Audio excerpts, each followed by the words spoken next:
Salut. Ça va? Ouais, et toi? Ouais. Merci. Tu- Allez, la bise. Tout est fermé parce qu'il fait trop chaud. Bah ouais, c'est la canicule. Je sais pas comment on va faire. Je sais pas. On va être, Tu veux on dire va qu'on être va faire comme auréolé. Oui, c'est ça. Qu'est-ce que c'est bien peint ici, hein? Oui, oui, tout à fait. Mais, Tout à fait. Quelques ouais. amis qui gagnent à être connus ont participé. Tout à Bon, fait. t'es en télétravail? Ouais. Je te laisse un petit peu continuer, puis je vais m'installer. Allez, ça marche. Salut. Aurélie Sévy, bonjour. Salut. Merci de me recevoir chez toi, en plein travail, en plein télétravail. Oui. Merci. Alors, je te pose la première question que je pose à tout le monde. On ne se connaît pas, je te rencontre, je te demande ce que tu fais dans la vie. Qu'est-ce que tu me réponds? Alors c'est marrant cette question, j'ai vu que tu débutais des entretiens comme ça et c'est une question qui depuis quelque temps me taraude. Je me force à pas trop la poser aux gens parce qu'à chaque fois je me rendais compte que on se, on se, on se définit tous vachement par le travail. Ouais. Et j'en avais parlé avec mon mec qui à un moment a eu une période et toujours une période d'inactivité. Ah. C'est vrai que je trouvais ça presque sociétalement, il y a ce truc un peu C'est cruel quelque chose qui se fait, oui. Ouais, tu vois, de dire je suis ce boulot. Mais bon, si on me pose la question, que je la pose encore aussi à des gens, hein, cette question, qu'est-ce que tu fais dans la vie? Mais je dirais que je suis journaliste dans la presse jeunesse et que je suis engagée par ailleurs autour de différentes causes. Voilà. D'accord. Donc là, tu viens de dire que tu es journaliste d'un côté et engagé de l'autre. Mais on va beaucoup parler tout à l'heure d'un livre qui s'appelle Les Sentinelles, chroniques de la fraternité à Vintimille, donc que tu as co-écrit avec Teresa Mafféis et que tu as fait en tant que journaliste et qui est un livre engagé. Donc est-ce qu'on pourrait aussi dire que tu es une journaliste engagée? Pourquoi pas? J'estime en tout cas y mettre de l'engagement dans ce que je fais, quoi. Est-ce que finalement, quand on est journaliste, on peut pas dire qu'on est toujours un petit peu d'une certaine façon engagé? Moi, je pense que c'est un boulot engageant, en tout cas. C'est un boulot engageant parce que ben, tu engages ta signature, tu engages ta déontologie, tu engages plein de choses de toi, en fait. Tu t'exposes aussi quand tu es journaliste et quand tu signes un article, que ce soit pour les enfants, pour les adultes. Tu exposes ta probité, ta façon d'être intègre aussi. Donc, puis c'est très important, cette mission d'information, quel que soit le public, quel que soit le service, le média. C'est une mission qui est importante et qui réclame donc une forme d'engagement total de sa personne, j'estime. Après, il y a la notion d'engagement, celle qui est de défendre des causes qui nous tiennent à cœur. Ouais. Je veux dire, il y a des causes qui, dans ma vie, m'animent vraiment. Et je ne suis pas embauchée au sein de Kids Matin pour défendre ces causes-là, uniquement ces causes-là, ou ces causes-là en général. Je suis là pour informer des enfants de 7 à 12 ans sur des sujets, tout type de sujets. Donc c'est pour ça qu'il y a une double acceptation dans ce mot d'engagement, tu vois ce que je veux dire? Oui, je vois très bien, mais Ouais. est-ce qu'on pourrait quand même dire aussi qu'à Kids Matin, donc tu es rédactrice à Kids Matin, donc c'est le supplément enfant de Nice Matin, hein, Ouais, c'est ça, le magazine pour les 7-12 ans de Nice Matin. Magazine et site web. Ouais. D'accord. Et donc tu dis que tu informes les enfants, mais est-ce qu'il n'y a pas aussi une autre mission qui est une forme d'éducation Oui. envers les enfants à ce qu'est la presse, ce qu'est le métier de journaliste? Pour moi, c'est crucial. En fait, avant d'être recrutée par Nice Matin pour participer au lancement de Kids Matin, depuis les attentats de Charlie, depuis toute cette année 2015 qui a été extrêmement marquante pour nous tous. À l'époque, j'étais journaliste à Paris, au Parisien, et ça m'a vraiment sauté à la gueule de me dire qu'il y avait vraiment, enfin, que l'éducation aux médias était quelque chose pour moi de central dans la société, pour les enfants, mais peut-être on y reviendra après, également pour les adultes, je pense. Et à ce moment-là, quand je suis redescendue vivre dans le sud après ce contrat au Parisien, j'ai commencé à faire du bénévolat dans des écoles primaires pour justement proposer des ateliers d'éducation aux médias. Donc c'était création de journaux écoles, sur le temps de la cantine, c'était on apprend à écrire un article, on apprend à partir en reportage, à mener des interviews, on apprend ce qu'est une info. Et pour moi c'est vraiment crucial, et Kids Matin c'est vraiment la continuité de ça, et je suis ravie d'avoir été recrutée pour participer au lancement de ce projet, parce que on écrit des articles, on fait des vidéos, des podcasts, mais aussi on se rend dans les classes, on se rend dans des milieux associatifs pour faire de l'éducation aux médias. Et pour moi, c'est crucial. Déjà, il y a une défiance que je trouve assez préoccupante envers la notion d'information, la mission d'information, le métier de journalistes. Et puis il y a aussi une méconnaissance et beaucoup de flou en fait qui s'est installé dans les esprits par rapport à ce qu'est une info, à l'heure où on est noyé de d'un flux en fait d'informations et d'images qu'on ne sait pas forcément certifier en fait avec les réseaux, avec tout un tas de choses en fait. Une confusion peut-être entre ce qui vient des réseaux sociaux et qui sont simplement des choses que des gens disent, partagent, etc. Et ce qui vient des médias Oui, et qui sont des informations qui sont travaillées, vérifiées. Tu exactement. trouves qu'il y a cette confusion? Il y a cette confusion. Alors là où c'est à noter, parce que j'interviens beaucoup en collège sur la notion des fake news, des théories du complot, Ouais. notamment dans des ateliers relais avec des élèves décrocheurs, etc. Et là où il y a un gros préjugé, un gros cliché, c'est que c'est pas tant les jeunes qui pour moi font cette confusion dans le flux Ouais. sur les réseaux. Et d'ailleurs, c'est prouvé par certaines enquêtes qui montrent qu'en fait, c'est plutôt les plus de 60 ans qui vont être poreux à de la désinformation sur Facebook notamment, etc. Mais oui, il peut y avoir une confusion. Il peut y avoir une confusion notamment pour ces personnes-là. Enfin, moi, entre nous, j'ai des exemples autour de moi, dans ma famille et au-delà, de personnes qui n'ont pas des profils d'adolescents et qui sont complètement perdus entre le vrai et le faux. Pas à qui faire confiance en fait. Ouais. Après, il y a ce problème-là, en effet, cette perte de confiance entre. J'ai l'impression que le doute, le doute s'immisce vachement dans l'esprit des gens à tous les niveaux. Aujourd'hui, il y a beaucoup de confusion en fait. Un hyperscepticisme Ouais. par rapport à tout. Oui. Ouais. Alors, donc, on a dit justement, c'est un petit peu relié à ça, on a dit que tu étais engagé, on en a pas mal parlé. Je pense que ce soit pas un secret, on peut dire que tu es de gauche. Oui. Voilà, C'est pas un secret. on le comprendra très bien quand on parlera du livre. Et tu travailles à Nice Matin. Oui. Et quand on est de gauche dans la région niçoise, azuréenne, on a habituellement une mauvaise opinion de Nice Matin. Je le sais d'expérience, moi aussi je suis de gauche, je côtoie énormément de gens de gauche. Et il y a l'idée que Nice Matin sert la droite locale, comment dire, oui, la métropole, le département, qui sont de droite. Et il y a cette idée qui est très répandue au sein de la gauche locale, que Nice Matin voilà, sert la soupe à toutes ces personnalités de droite et délaisse les personnalités de gauche. Comment tu vis ça? Parce que je pense que tu le ressens toi aussi. Comment tu vis cette espèce de, voilà, de divergence entre la boîte pour laquelle tu travailles et ce que pensent les gens de cette boîte? Oui, c'est vrai que je sens bien qu'il y a une défiance. Dans les gens que je côtoie, etc. Après, ce que j'essaye toujours aussi de dire et de faire comprendre aux personnes autour de moi, c'est qu'encore une fois, il n'y a pas de. Pour y être de l'intérieur, il n'y a pas de plan global, il n'y a pas de stratégie de grand pantin qui tire des ficelles pour desservir un tel ou un tel. Il y a une ligne éditoriale. Moi, je travaille pour leur média pour les enfants qui n'est pas l'actu, qui n'est pas, qui n'est pas une antenne locale, etc. Mais pour autant, je côtoie énormément de journalistes de cette maison que je dois faire le métier en toute intégrité, etc. Et tu vois, pour avoir travaillé et avoir entretenu l'amitié de très longue durée avec Teresa Maffeis, qui est une militante locale, qui est engagée sur des causes assez radicales et de gauche, c'est une personne qui, pour le coup, elle faisait pas du tout preuve de sectarisme vis-à-vis d'un média comme Nice Matin. Elle était régulièrement interviewée. Très régulièrement interviewée. Elle jouait tout le temps le jeu du fait de répondre, d'aller à. Et j'ai jamais vu aucune de ces prises de parole, que ce soit coupée ou mise de côté ou tripatouillée dans Nice Matin. Donc ce que je veux dire, c'est que il y a une ligne, en effet, il y a un lectorat qui est celui qui existe sur la Côte d'Azur. On voit aussi la tendance qui émerge des urnes, etc. Oui. Donc il y a une ligne éditoriale à Nice Matin qui va un peu aussi en le sens de servir ce lectorat, entre guillemets. Mais pour autant, je trouve ça dommage qu'on ait une approche, notamment dans les milieux de gauche, qu'on ait une approche extrêmement sectaire du média. Par exemple, moi j'ai vu des personnes, bon, pas forcément devant moi, mais je le sais parce que des amis en commun me l'ont dit, changer par exemple d'avis sur ma personne parce que je travaille pour le groupe Nice Matin. À l'époque, je travaillais pour Ressources, qui était un média très engagé et où j'ai pu tendre le micro ou aller interviewer les mêmes personnes qui portent pas forcément le même jugement sur moi, parce que je travaille maintenant dans un canard qu'elles ont estampillé, comme tu le disais, à la botte de, ou manipulé, manipulant. Et ça, je trouve ça très dommage, parce que pour moi, ça fait partie d'une forme d'amalgame qu'on peut avoir sur les journalistes.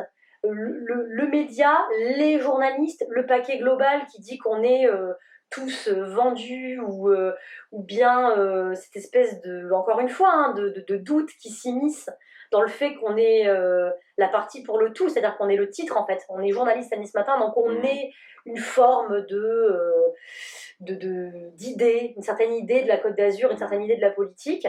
Ça, c'est nier pour moi chaque personne, chaque journaliste dans son individualité et dans sa probité. Et c'est quelque chose qui m'énerve beaucoup en fait comme discours. Je trouve ça trop simpliste. Et pour des gens, justement pour des gens de gauche qui ont de la nuance, etc. Et qui devraient faire de discernement. De discernement. Je pense qu'il y a des fois, on mérite, tout média mérite des coups et mérite d'être remis à sa place. Et c'est aussi ça, en fait, un média, il est au milieu de la cité. Hein. Donc, ok, s'il y a des gens qui sont mécontents, s'il y a des gens qui veulent solliciter pour une tribune, s'il y a des gens qui veulent, quelque part, afficher leur mécontentement sur les réseaux, bah, qu'ils le fassent.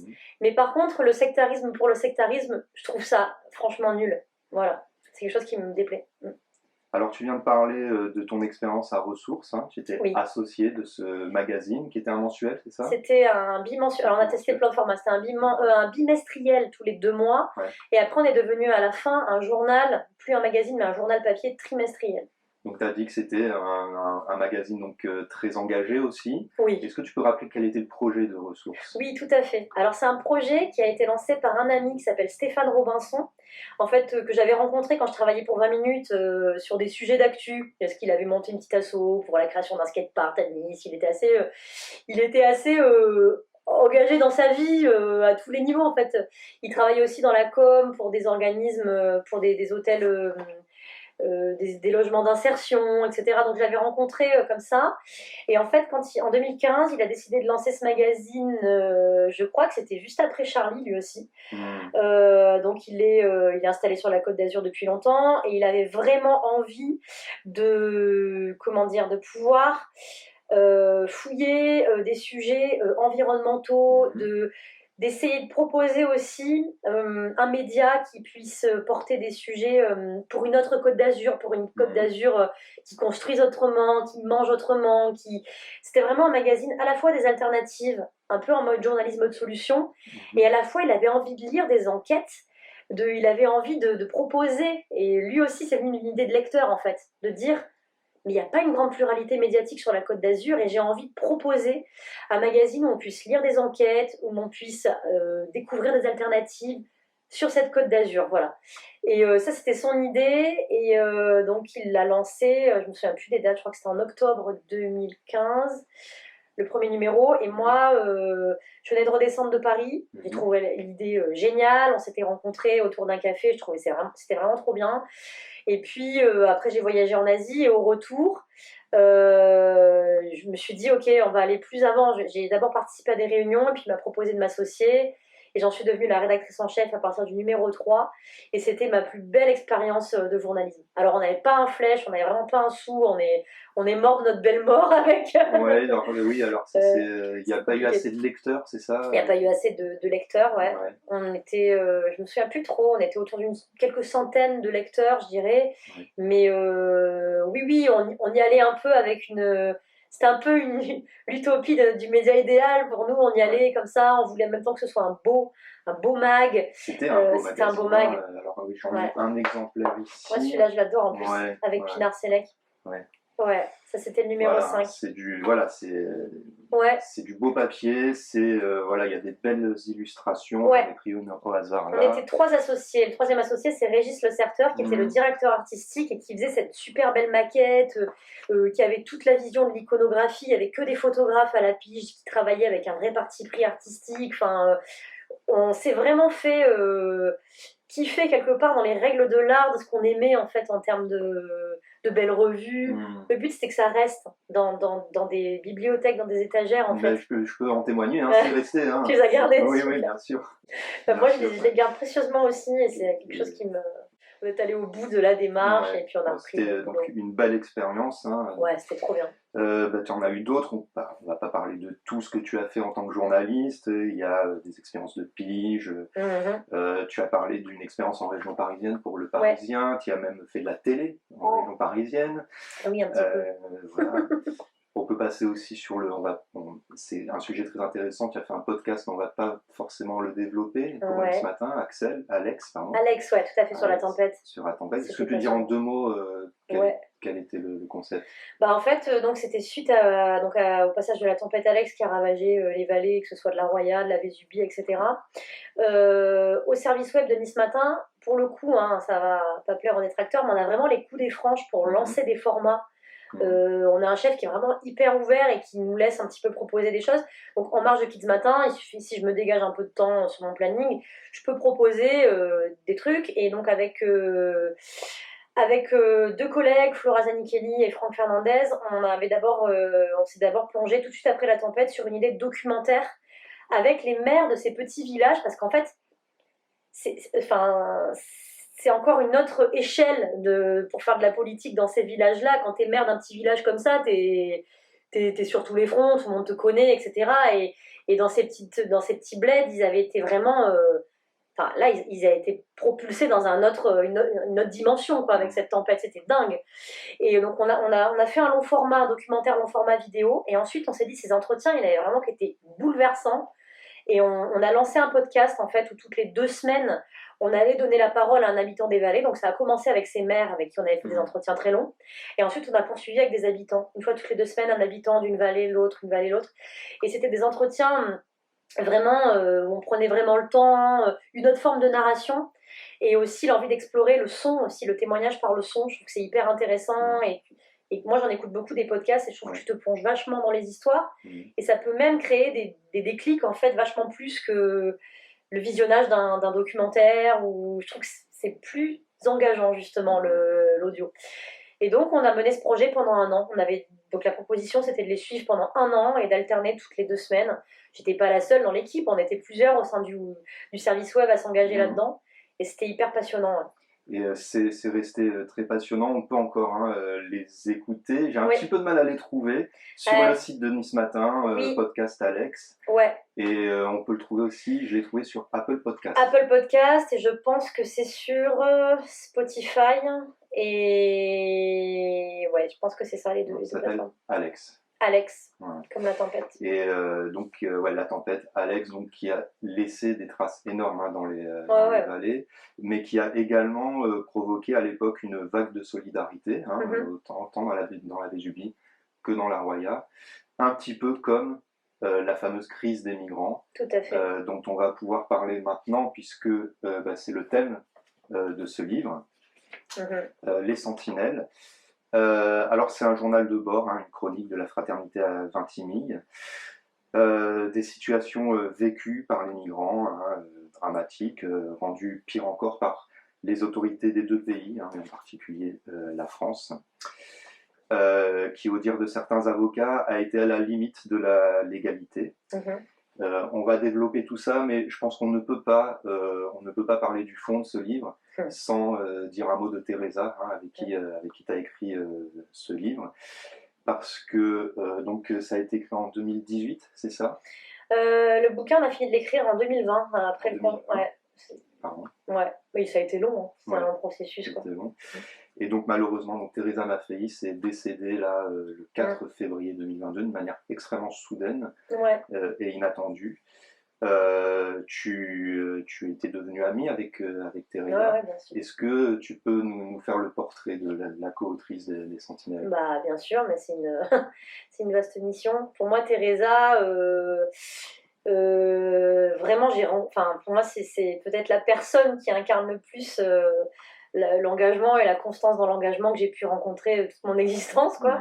C'est quelqu'un de très iconoclaste, qui a un sacré caractère et en même temps vraiment quelque chose. Elle a du cœur, mais c'est galvaudé les mots là dans ce que je dis. C'est quelqu'un de totalement engagé pour moi. Et je suis hyper contente d'avoir pu être à son contact toutes ces années, d'avoir partagé des choses avec elle.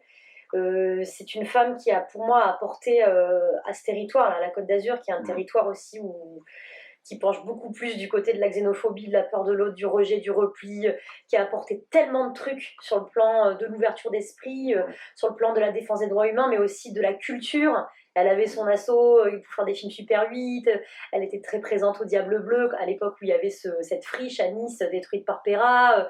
Elle a milité contre l'enracinement du FN. Ici, elle a été de tous les combats féministes, pour les droits des enfants. Enfin, moi, c'est une femme, j'aurais un respect éternel. Je pense très souvent à elle. Et je l'avais dit à une journaliste du Monde qui m'avait interviewée après son décès, qui nous a tous... franchement, je pense qu'aucun de ses amis ou de ses proches n'a encore vraiment mesuré l'impact de sa disparition. J'avais dit que son départ nous oblige. Enfin, vraiment, pour moi, il y a un truc de...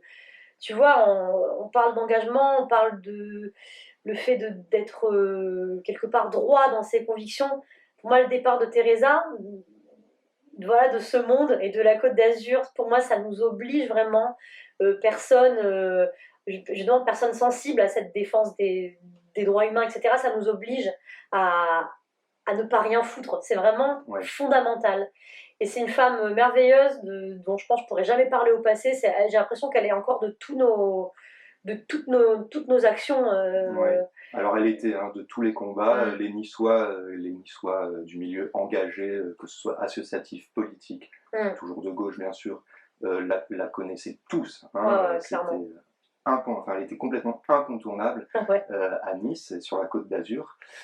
Et donc, comme tu le dis, elle laisse un trou béant, non seulement dans le cœur de ceux qui l'appréciaient et l'aimaient comme toi, mais aussi dans l'action, parce qu'elle était partout, elle faisait énormément de choses. Et comme tu dis, elle nous oblige, mais c'est difficile aussi de s'engager, de reprendre des actions militantes, associatives. Et je pense que tu as à cœur d'ailleurs d'en reprendre au moins une. Oui. Une dont elle me parlait souvent, et en fait je savais qu'elle était assez esselée sur ce terrain-là avec sa copine Christine qui a maintenant déménagé Christiane, pardon, qui a déménagé à Marseille. C'était celle pour la scolarisation des enfants roms. Et voilà, elle m'en parlait souvent, me dire c'est dur, voilà, c'est une cause de niche, quoi, vraiment, et qui est assez ingrate, voilà, où c'est une sacrée mission. Et du coup, j'avais vraiment envie, j'étais pas la seule, qu'on laisse pas tomber ce terrain-là. Et là où c'est drôle, parce que Teresa, j'ai l'impression qu'elle avait, je sais pas, le double de 24 heures dans la journée, voire le triple, parce qu'elle faisait un max de trucs. Et pour reprendre cette action qu'on est en train de reprendre, on est 8 ou 9 sur le coup, alors qu'elles étaient 2, des fois elles étaient toutes seules. Mais, et on mesure l'immensité des tâches accomplies. Ah ouais.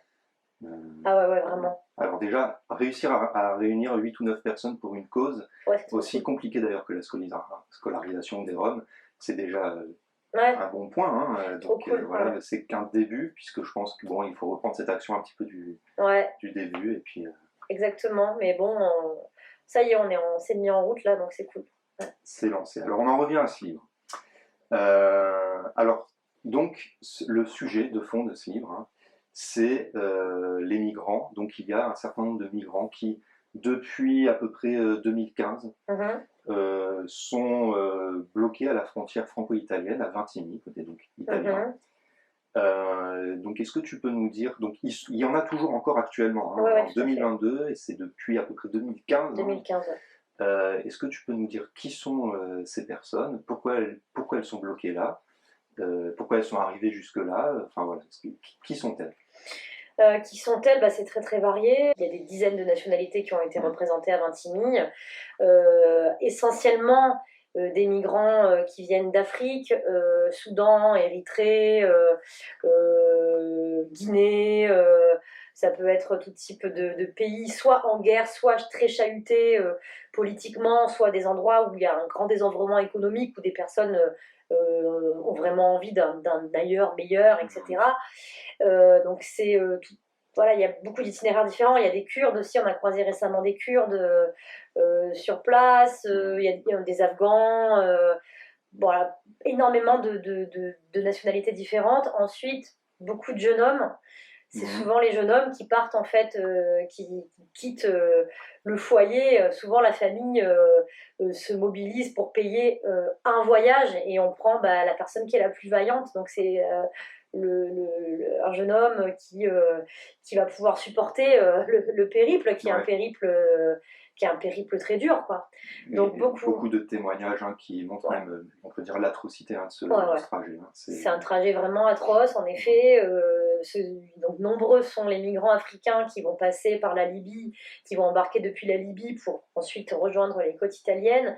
Et là, on sait que il y a encore, je ne sais pas s'il est encore dispo sur le replay d'Arte, mais il y a un très bon documentaire sur ce qui se passe là-bas. C'est horrible, quoi. C'est vraiment horrible. C'est un pays qui est totalement livré à la traite, à la torture, du trafic d'êtres humains. En fait, c'est atroce. Bon, il y a ça, il y a cette traversée qui est très dangereuse avec des naufrages, des noyades, etc.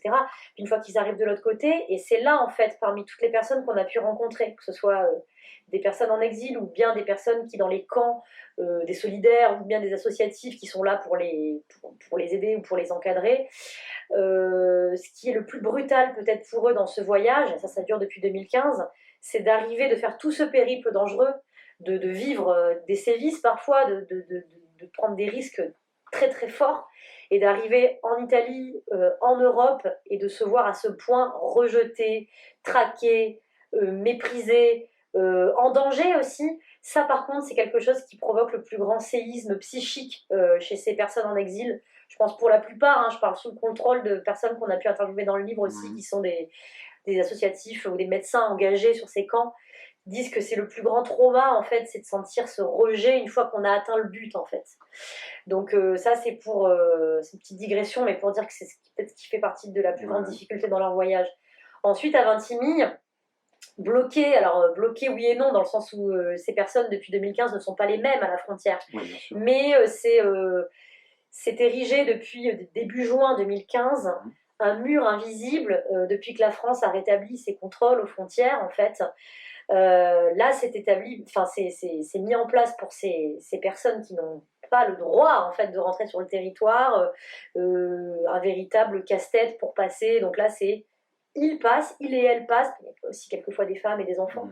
Il et elle passent, mais en prenant des risques considérables, en étant parfois accompagnés à la frontière par la police française des dizaines de fois. En engageant une traversée sur des sentiers extrêmement dangereux qu'on décrit dans le livre, c'est monter à pied dans la Roya, passer le pas de la mort qui relie, qui porte bien son nom, qui porte malheureusement bien son nom, que Teresa a arpenté pour le livre avec Guy. Elle a fait le même chemin que les migrants, c'est extrêmement dangereux.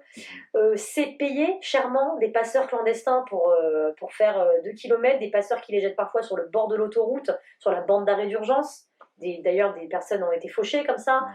C'est prendre tous les risques en fait en Europe pour franchir 2 pays que nous, alors on enfonce des portes ouvertes, mais que nous on n'a aucun mal à franchir. Cette frontière elle est totalement invisible pour nous.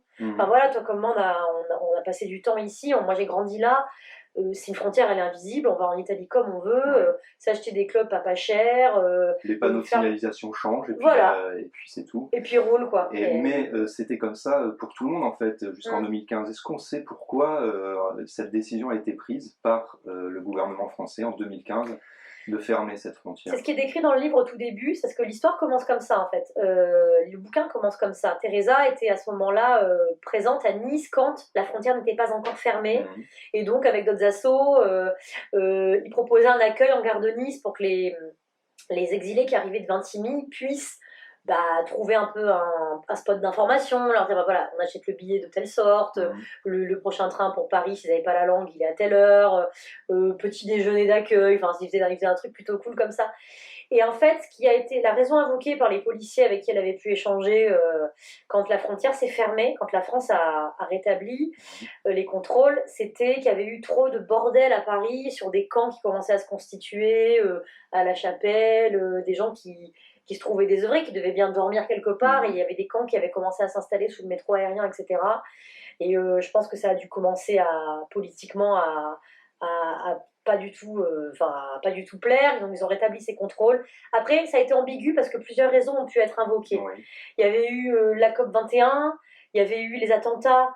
Après, les attentats malheureusement se sont succédés et ont Ouais. à chaque fois légitimé plus de contrôle aux frontières, parce qu'en plus il y avait tout ce discours qui infusait beaucoup dans la sphère politique et dans l'opinion que la fameuse cinquième colonne, quoi, Oui. des terroristes étaient présents en masse parmi ce flot de migrants, etc. Donc ces contrôles ont pu être renouvelés sans cesse, cette dérogation, enfin voilà, pour faire des contrôles aux frontières. Et puis après, il y a eu le Covid, ils se sont saisis également de cette fermeture des frontières pour des raisons sanitaires. Et puis après on ne sait plus trop pourquoi, parce qu'en fait, on l'a vu récemment, à ce débat notamment à la fête du château qu'on a organisé récemment, où était présent Zia Oloumi, qui est un avocat très engagé parmi les nombreux avocats qui défendent le droit des étrangers ici, disait qu'en fait, la France, la Cour de justice européenne, a déclaré qu'elle était dans l'illégalité à sans cesse prolonger ces sessions comme ça de contrôle aux frontières. Elle est dans l'illégalité, pour autant ça perdure. C'est ça l'ambiguïté en fait de la situation. C'est ça, et on a même vu d'ailleurs un préfet être condamné par la justice tout à fait. Pour ses actions à cette frontière, un préfet français, le préfet des Alpes-Maritimes. Ouais. Donc, ce qui est une preuve de l'illégalité des actions de l'État. Tout à fait. Et en fait, finalement, ceux qui sont traités comme des délinquants ou des criminels, ce sont les migrants. Mais en réalité, ceux qui ne respectent pas la loi dans cette affaire-là, bien souvent, c'est les autorités.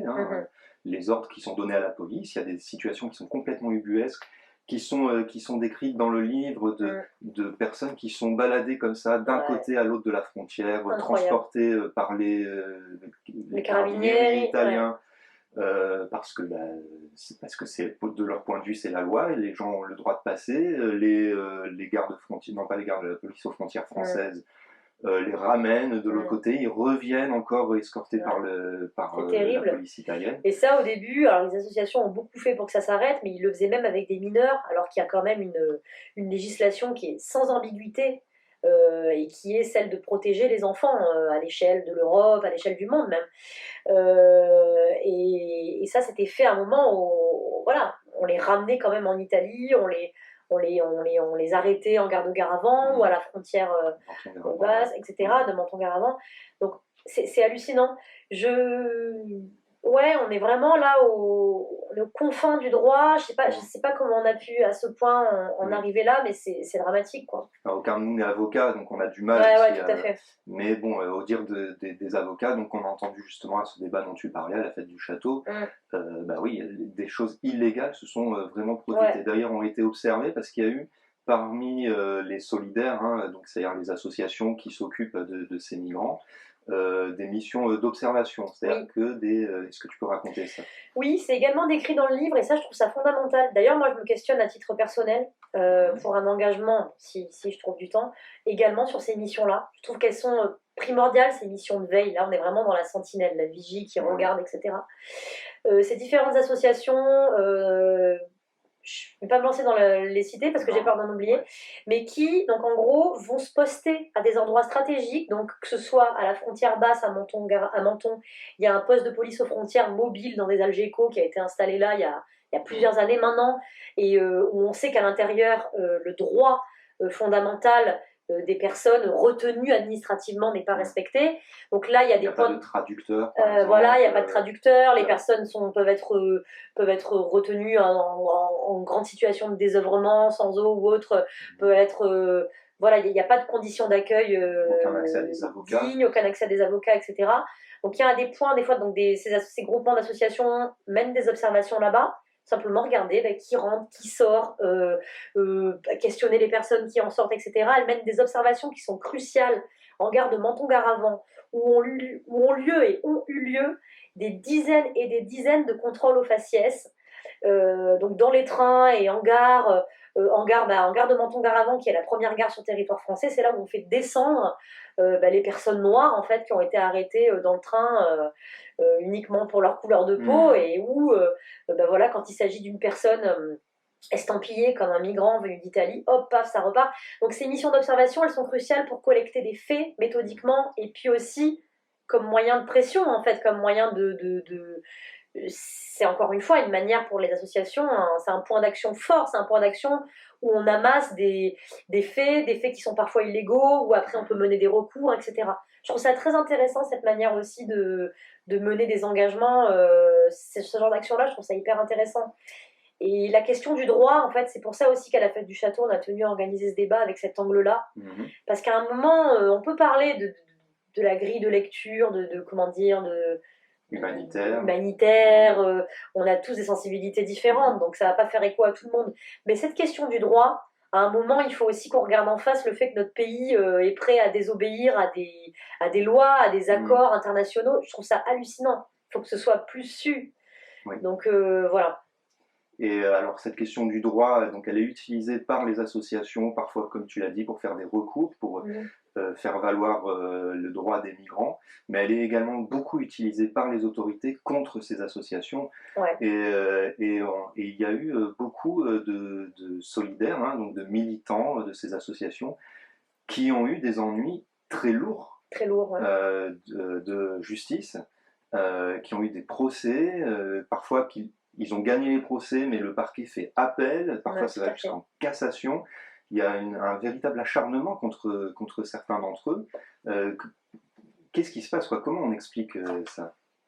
Bah là, encore une fois, j'ai l'impression que politiquement, ils n'ont aucune envie de créer un précédent qui pourrait envoyer un signal qu'on pourrait aider son prochain alors qu'il n'est pas bienvenu sur le territoire. Et je trouve ça assez fou, en fait, les parcours judiciaires qu'ont pu avoir des personnes, des sentinelles. Il y en a beaucoup qui sont décrites dans ce livre. Ça aussi, on a tenu à le décrire. C'est pas un bouquin qui est uniquement, plombant, triste, etc. Il y a aussi plein de témoignages extrêmement, qui, quelque part, donnent envie de se mettre aussi en action. Chronique de la fraternité. Voilà. Mais on tenait à consigner cette espèce de parcours sans fin judiciaire qu'ont vécu des solidaires, parce que c'est quand même assez fou, ouais, en effet, cet acharnement, quoi. Il y a l'exemple très connu de Cédric Héroux. Bien sûr. Il y a Cédric, il y a Claire Marisol, j'arrive jamais à dire son nom de famille, mais Claire qui était une des premières solidaires à avoir été arrêtée en France pour avoir véhiculé des personnes d'un point A à un point B en France, d'une gare à l'autre. Il y a des personnes dans la Roya, énormément de gens qui ont juste véhiculé ou qui ont tout simplement croisé des personnes sur le bord de la route qui étaient en danger, qui étaient sur le bas-côté en train de prendre tous les risques, qui les ont mises à l'abri, en fait. Pour moi, c'est de... Elles ont été accusées de ce qu'elles ont appelé elles-mêmes un délit de solidarité. Exactement, ouais. Et alors, depuis, le droit a quand même évolué. Je crois que c'est le Conseil constitutionnel qui a reconnu la prévalence, en fait, du droit de fraternité, justement, sur le délit de solidarité. Mais encore une fois, il y a cette théorie, il y a ce cadre légal, et puis après, il y a dans les faits cet acharnement, ces appels, au final, beaucoup ont été relaxés en toute dernière instance.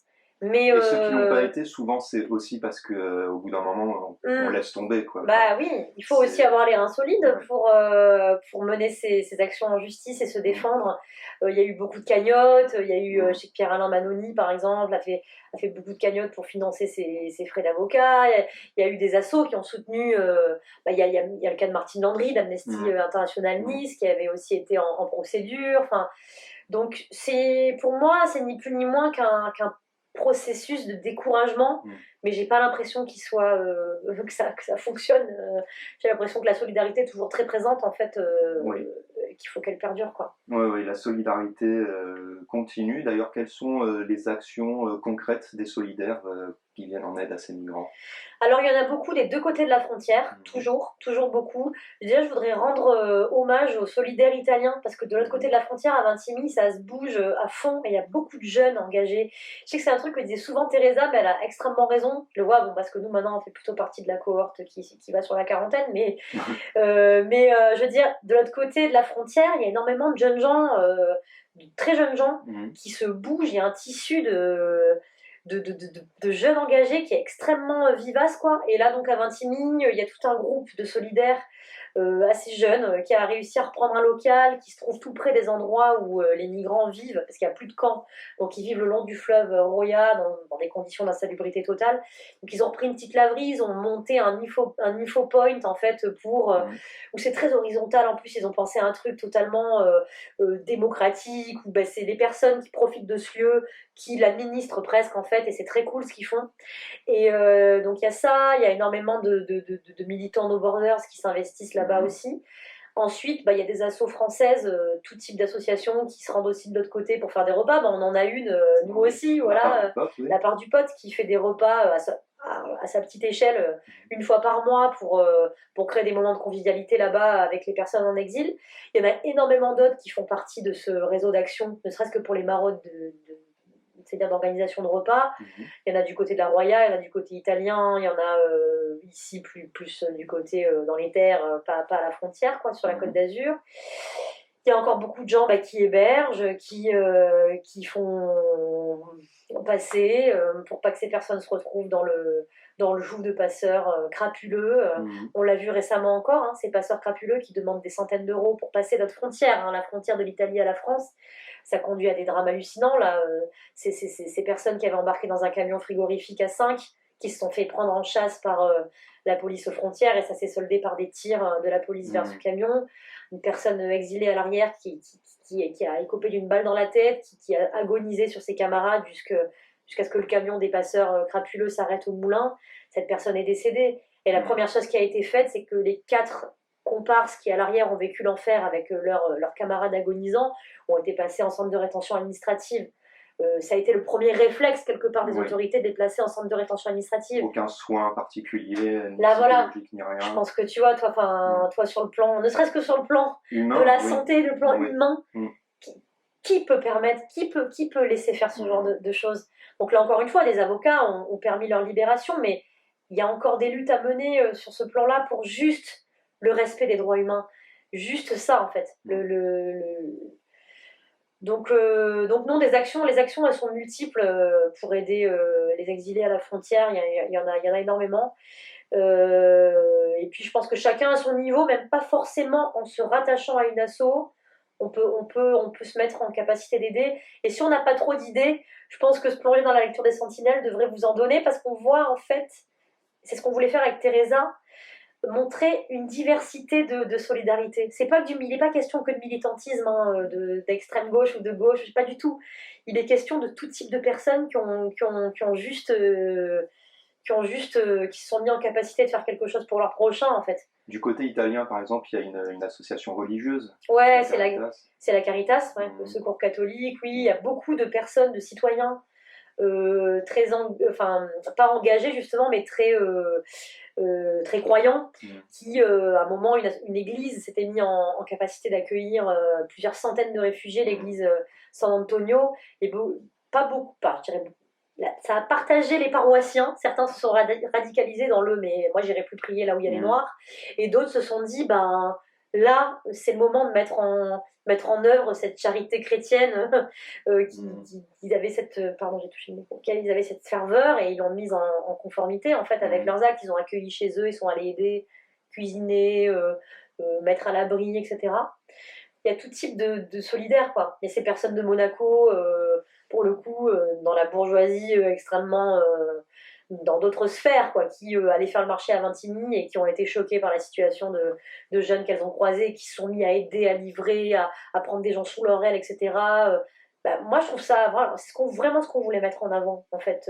Et c'est réussi. Alors, je reviens peut-être à ta qualité de journaliste et de spécialiste des médias. Oui. À la même époque, à peu près, au début, on parlait beaucoup de Calais, hein, du camp je ne sais plus comment ça s'appelait, le camp de la jungle de Calais. Voilà.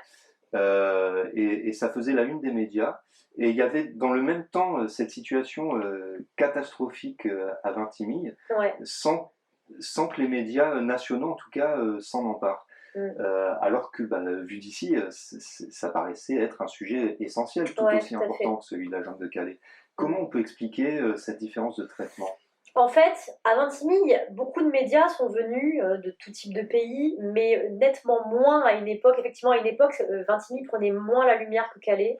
Et je pense qu'en fait, pour travailler, moi aussi, dans ce milieu-là, pour travailler dans les médias, je pense qu'il y a des temps, en fait, qu'on ne peut pas c'est assez cruel en fait la temporalité des médias et ce flux d'informations, etc. Et je pense que à ce moment-là, la question migratoire, elle était accaparée par ces hotspots où il y avait énormément de monde, où il y avait des problématiques plus grandes en fait. Des fois en fait, c'est le nombre de personnes. mais d'ailleurs, il y a eu un traitement. Moi, c'est aussi ce qu'on a voulu contrer dans les sentinelles. Quand la problématique est trop importante et trop grande, on l'a vu aussi avec le Covid, on passe à un traitement presque statistique en fait, médiatiquement.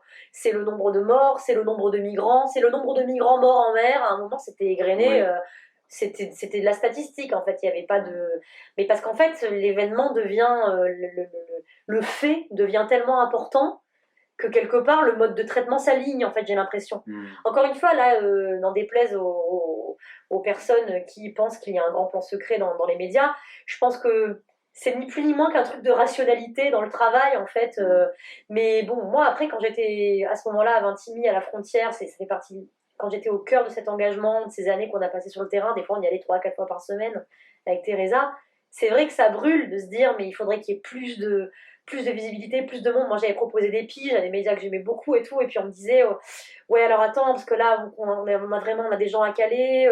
Puis là, enfin, j'ai eu des refus qui n'étaient pas des refus cyniques ou à l'emporte-pièce. Hein. C'est vrai que ça peut brûler de se dire, mais on a vraiment envie qu'il y ait un traitement plus important. Donc, c'est pour ça qu'en fait, on a commencé à travailler sur le bouquin. Voilà, ouais. Alors, dans les sports qui marchent peut-être un peu mieux, mais vous avez couru une malchance, on peut dire. Oui, ouais, vachement. Parce que la sortie est tombée pile au moment de la crise sanitaire, donc après la crise migratoire, la crise sanitaire. Exactement. Ouais. Et donc, elle a été perturbée, et on sait que les premiers temps de la sortie d'un livre sont très importants pour l'écoulement des exemplaires. Ouais, c'est un livre qui est sorti après le premier confinement. Le 18 juin 2020, en fait, l'éditeur voulait sortir un petit peu avant la journée mondiale du réfugié qui a lieu tous les 20 juin. Et en fait, il a été très mal mis en rayon dans la librairie française. Ouais. Nous, on était totalement novices dans le monde de l'édition et de l'écriture. C'est un livre qui était assez dur à trouver pendant un temps, mais c'est un livre qui est toujours trouvable. Vous pouvez toujours le commander chez vos libraires indépendants. Alors, Teresa avait réussi à refuser une dédicace à un pote à elle qu'il avait commandé sur Amazon. Sur Amazon. Il l'avait renvoyé et il avait fait revenir. Ah, il a renvoyé, ah bon.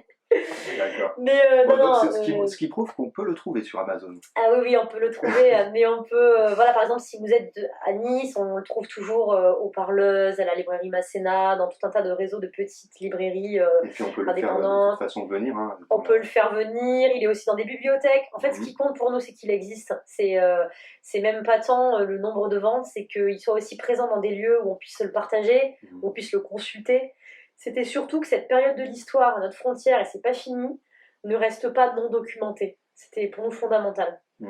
Et de toute façon, on peut toujours le lire parce qu'en fait, c'est toujours d'actualité. Hein. Oui, malheureusement. Les migrants, comme tu disais, c'est pas les mêmes, hein, bien sûr. Bien sûr. En réalité, ils passent. Oui, bien sûr, en réalité, ils passent. Ouais. C'est juste qu'on leur fait endurer un danger, un risque et des difficultés colossales pour le faire, mais en réalité, ils passent. Ils passent et puis ils continuent leur chemin. Oui. Ils ne veulent pas forcément tous rester en France d'ailleurs. Assez peu, je dirais. Assez peu. C'est beaucoup des itinéraires, soit l'Angleterre, l'Allemagne, d'autres pays d'Europe. L'Italie, c'est la porte d'entrée, quoi. C'est la porte d'entrée et la France, le point de passage, souvent. Après, Teresa, qui avait plus de temps, donc qui était à la retraite, là, a suivi nombre d'entre eux, en fait. Elle en a suivi, elle est allée en visiter à Nantes, à Cologne, elle gardait beaucoup de liens aussi. Non, la plupart, évidemment, passent, bien sûr. Et voilà, après il y en a aussi beaucoup, il faut le rappeler, qui sont morts à cette frontière, qui ont trouvé la mort chez nous à cette frontière, quoi. Le livre leur rend hommage, hein, d'ailleurs, régulièrement. Alors c'est un petit peu, c'est un rappel qui est un petit peu glaçant d'ailleurs, hein, au début d'un chapitre, l'hommage à une personne décédée, au début d'un autre chapitre, une ou deux autres. Tout à fait, on a commencé à égrener à un moment ces décès, et aussi c'était l'idée d'essayer de leur retrouver une identité. C'était souvent des morts qui faisaient 3 lignes pour le coup, des deux côtés de la frontière dans la presse, et puis ils n'avaient pas de nom, ils n'avaient pas d'âge, ils n'avaient pas de visage, etc. Et donc quand on avait les infos, on les égrenait. Et puis Teresa tenait ce registre aussi sur le site de l'ADN, son association pour la démocratie à Nice. Et ça me paraît fondamental. Et d'autres camarades, d'autres journalistes, je pense à Sanas Boy qui fait un super travail aussi, avait travaillé sur la question de la mort, des frontières et de la mort, et est allé jusqu'à retrouver des tombes dans des cimetières, et puis comment on rapatrie les corps à leurs familles, Le concret, le concret de ces personnes, en fait, de la vie, de la fin de ces personnes en Europe, quoi. Voilà. Donc voilà, toujours d'actualité. Donc on peut toujours le lire, on peut d'ailleurs même le commander directement chez l'éditeur, hein, Oui, Max Milo, exactement. Les Sentinelles, chroniques de la fraternité à Vintimille, Teresa Maffei, Aurélie Salfi. Oui. Écoute, je pense qu'on a fait un petit peu le tour de tout ce qu'on pouvait dire. C'était très intéressant, tous les sujets qu'on a abordés, cet engagement dans tous les domaines. Merci à toi et à bientôt. On peut te lire dans Kids Matin. Oui. Peut-être qu'on pourra t'entendre dans des podcasts. Je sais que tu as des envies comme ça. Ouais, vachement. Il va falloir changer du temps. Mais oui, des envies. Ouais. Ok. Et à bientôt alors. Merci Raphaël. Merci à toi. Eh ben, on va se boire un verre d'eau. Merci beaucoup. Ça t'a plu? Ouais, c'était cool, merci, c'est cool parce qu'on a pu parler de plein de trucs. Et, merci beaucoup, c'était chouette.